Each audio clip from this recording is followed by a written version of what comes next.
Kamu udah nonton 1000 video motivasi untuk semangatin kamu, tapi kenapa kamu masih merasa malas? Orang-orang yang di sekitar kamu udah bilang, "Udah nggak apa-apa, coba aja, kamu bisa kok, tenang aja, aku dukung kamu." Tapi kamu masih takut take action. Kamu tahu, kamu harus lakuin hal itu untuk bikin progres, untuk mencapai impian kamu. Tapi kenapa rasanya susah banget untuk bangun dari kasur dan ambil tindakannya? Kamu mau disemangatin gimana pun, tetap aja rasanya susah termotivasi terus. Hey girlies, my name's Lizzie, your online big sister, and welcome to my channel.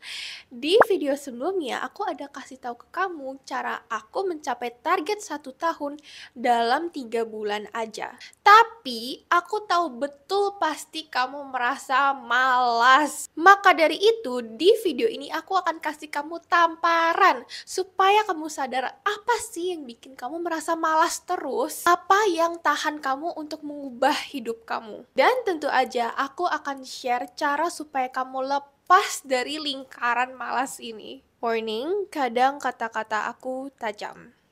Anyways, kamu terlalu nyaman. Kenapa kamu susah banget ngelakuin hal itu?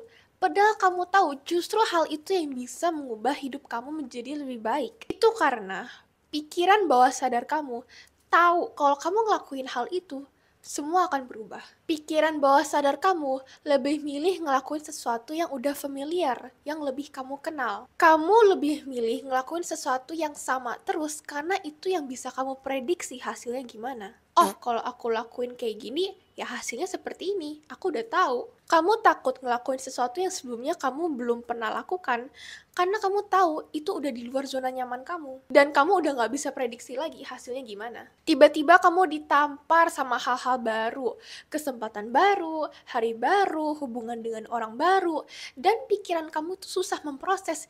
Kalau itu terjadi gimana? Gimana kamu bisa hadepin semua hal baru ini nanti? Gimana kalau aku udah susah-susah ngelakuin ini tapi semuanya sia-sia?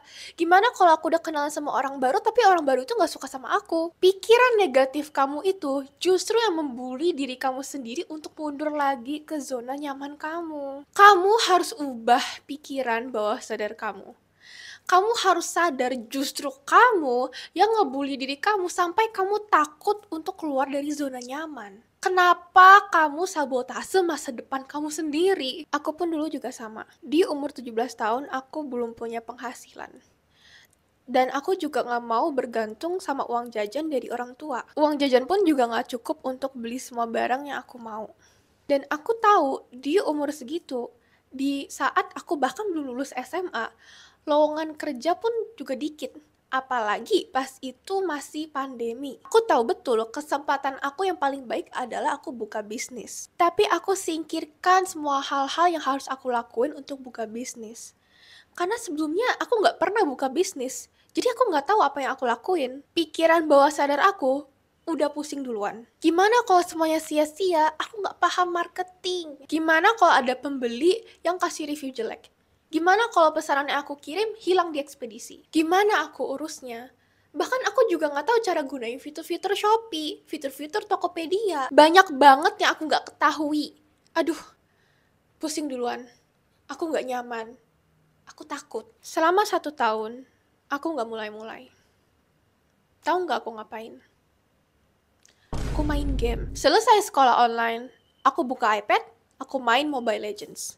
Terus kayak gitu sampai malam dan hari aku berputar lagi kayak gitu terus rutinnya. Jujur, selama itu aku merasa malu karena aku nggak guna banget, aku nggak produktif.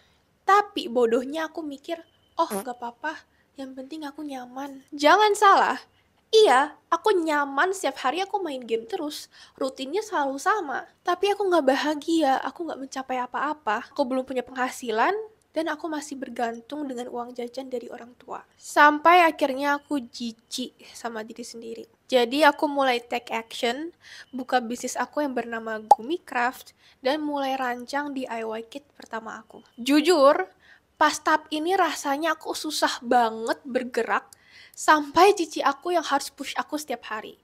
Dia yang tanyain aku progresnya gimana setiap hari. Terus tahu nggak? Pikiran-pikiran negatif yang tadi aku pikirin beneran terjadi. Aku beneran gak paham branding. Aku pun juga gak paham fitur Shopee atau Tokopedia. Aku gak paham cara layanin customer gimana. Terus paket aku beneran ada yang hilang. Terus gimana? Ya aku belajar. Sampai akhirnya bisnis Gummy Craft aku tumbuh jadi besar. Sekarang aku punya 2 kantor dan karyawan. Penghasilan aku sudah mencapai 2 digit per bulan, bahkan sebelum aku lulus kuliah. Oke, aku gak bisa janjiin kamu kalau pikiran negatif-negatif kamu itu gak akan terjadi.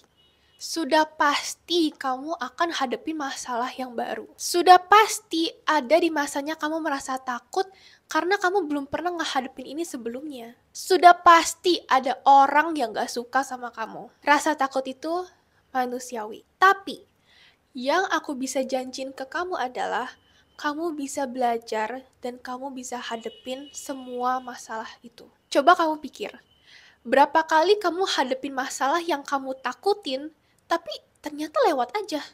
Ternyata bisa juga kamu hadepin itu. Ini pun juga sama.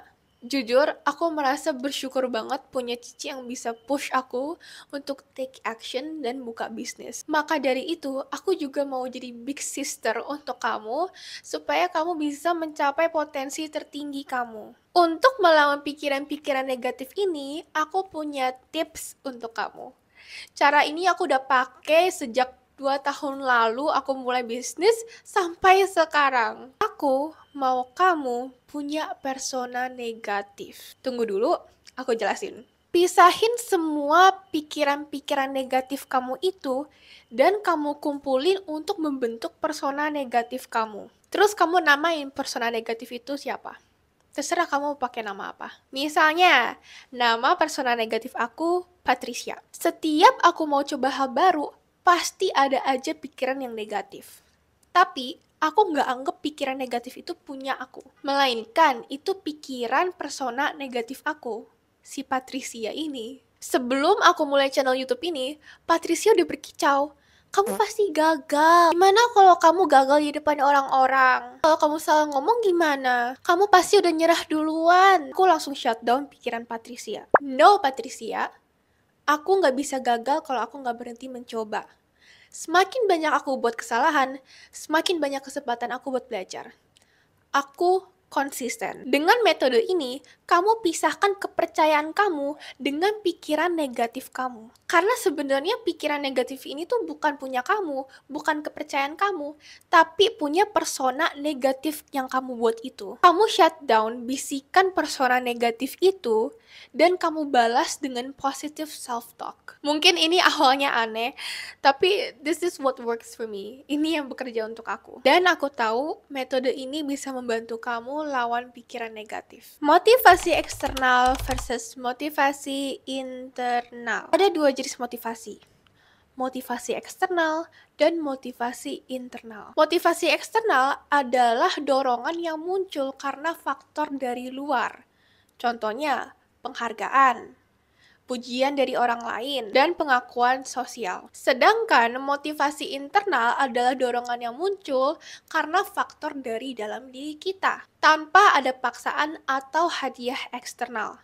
Contohnya, rasa pencapaian, self-development, passion, dan rasa tanggung jawab. Salah satu alasan kenapa kamu susah termotivasi adalah karena kamu bergerak berdasarkan motivasi eksternal. Tapi kamu harus tahu, motivasi eksternal itu nggak akan tahan lama. Kamu nggak bisa bergantung sama motivasi eksternal itu. Karena di momen hadiah itu hilang, kamu udah nggak mau bergerak. Motivasi kamu hilang. Kamu jadi udah nggak semangat lagi. Contoh, kamu mau belajar bahasa Inggris supaya kamu bisa dipuji orang. Mungkin iya, awalnya kamu dapat pujian dari orang lain. Tapi di saat kamu udah nggak dapat perhatian lagi, kamu jadi males. Karena kamu bergantung dengan motivasi eksternal itu, akhirnya kamu jadi nggak konsisten dan target kamu nggak tercapai deh. Tapi kalau kamu bergantung dengan motivasi internal, mau kamu dapat pujian atau enggak, mau dapat hadiah atau enggak, it doesn't matter. Karena kamu belajar untuk diri sendiri. Kamu mau belajar bahasa Inggris karena kamu suka proses belajarnya, karena kamu mau kerja di luar negeri, atau karena kamu mau paham kalau orang ngomong pakai bahasa Inggris. Itu motivasi internal. Kamu tetap belajar tanpa kamu mikirin dapat pujian atau enggak. Ya kamu bodo amat. Yang penting kamu bisa ngelakuin hal-hal yang tadi aku sebut. Maka itu, aku tanya tujuan kamu apa, pasti aku juga tanya kenapa itu jadi tujuan kamu. Karena kalau kamu bikin impian kamu hanya berdasarkan motivasi eksternal, itu nggak akan tahan lama. Kamu akan sangat rawan berhenti tengah jalan. Punya motivasi eksternal boleh, tapi motivasi internal kamu harus jauh lebih kuat. Disiplin. Aku jujur aja, kamu mau udah nonton 1000 video motivasi, punya motivasi internal, kamu udah tahu tujuan jangka panjang kamu apa. Bahkan kalau kamu udah bikin 12-week plan pun, itu percuma. Kalau kamu gak disiplin. Kata disiplin itu kesannya ngeselin ya. Kita kalau dengerin kata disiplin aja tuh rasanya, aduh, susah banget. Kayak seakan-akan itu hal yang negatif. Tapi di sini aku mau kamu berubah perspektif kamu menjadi disiplin adalah teman kamu. Kenapa kamu masih di tempat yang sama? Kamu bilang kamu mau mengubah hidup kamu menjadi lebih baik, tapi kamu susah take action. Kamu nunda-nunda pekerjaan. Oh, kamu itu bukan malas lagi namanya. Itu kamu kurang disiplin. Kenyataannya, disiplin itu sangat sangkut paut dengan self-love, dengan kamu mencintai diri sendiri. Kamu membiarkan diri kamu membusuk di kasur, itu sama aja kamu menelantarkan diri sendiri. Kamu membiarkan kamu stuck di kondisi yang sama terus, itu sama aja kamu nggak mencintai kamu sendiri. Aku tahu, mengubah hidup kamu menjadi lebih baik, itu butuh waktu yang lama dan usaha yang sangat amat kuat. Mungkin kamu merasa takut atau overwhelmed. Aku pun juga begitu pas aku awal mulai bisnis. Dan bahkan sampai sekarang aku masih ngerasain itu karena ini aku udah di luar zona nyaman banget. Jujur aja aku belum terbiasa ngomong depan kamera, edit video, upload video ini di YouTube. Ada bisikan-bisikan dari Patricia yang bikin aku takut dilihat publik. Tapi aku tahu justru ini yang bisa mengubah hidup aku menjadi lebih baik. Aku punya tanggung jawab ke diri sendiri dan juga ke orang lain yang di sekitar aku. Jadi aku ubah rasa takut itu jadi rasa excitement. Bayangin aja, ada banyak hal yang bisa aku pelajari. Aku masih bisa improve public speaking aku, skill editing aku, banyak hal yang belum aku tahu soal YouTube, dan itu seru banget. Aku masih punya banyak ruang untuk berkembang. Begitu juga dengan kamu. Banyak banget hal yang kamu bisa pelajari. Itu seru. Kayak seakan-akan kamu karakter game yang ngumpulin XP untuk naik level. Aku yakin lama-lama kamu jadi merasa seru sendiri. Jadi kamu gak usah bawa susah, bawa enjoy aja. Ingat, kamu gak sendiri. Aku dan teman-teman yang lain juga dalam proses untuk mengubah hidupnya lebih baik. Bahkan kamu sekarang bisa lihat sendiri, aku lagi dalam proses tingkatin hidup aku menjadi content creator. Sekarang aku juga mulai dari nol. Kamu boleh komen di kolom komentar, sharing atau cerita aja proses kamu meningkatkan kualitas hidup kamu. Ayo, let's do it together. Homework! Di setiap video, aku ada kasih kamu homework supaya kamu bisa mulai sekarang juga. Untuk homework kali ini, aku mau kamu tulis atau ketik di HP kamu hal-hal apa aja yang mau kamu capai. Mungkin itu punya bisnis, belajar bahasa baru, punya badan yang ideal, mau mulai channel YouTube, apapun itu, tulis saja. Jelaskan secara detail impian kamu dan kenapa itu jadi impian kamu. Terus, di sampingnya kamu tulis hal-hal apa aja yang menghambat kamu mencapai target itu. Kalau itu malas pun, tulis aja nggak apa-apa.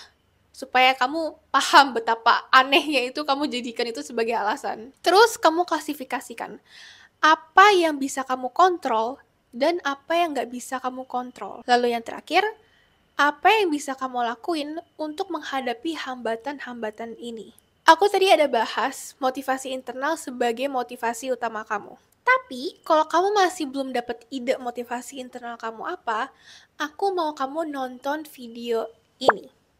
Karena di video itu, aku ada kasih kamu tamparan lagi supaya bangunin motivasi internal kamu. Ingat, motivasi eksternal kamu nggak bisa tahan. Makanya kamu terus jatuh ke kebiasaan malas kamu terus. Kalau kamu suka video ini, aku mau kamu subscribe dan nyalain bel notifikasi. Terus kamu nonton video yang aku rekomenin tadi, supaya kamu nggak ketinggalan lagi. As always, I appreciate you, dan kita akan ketemu lagi di video itu.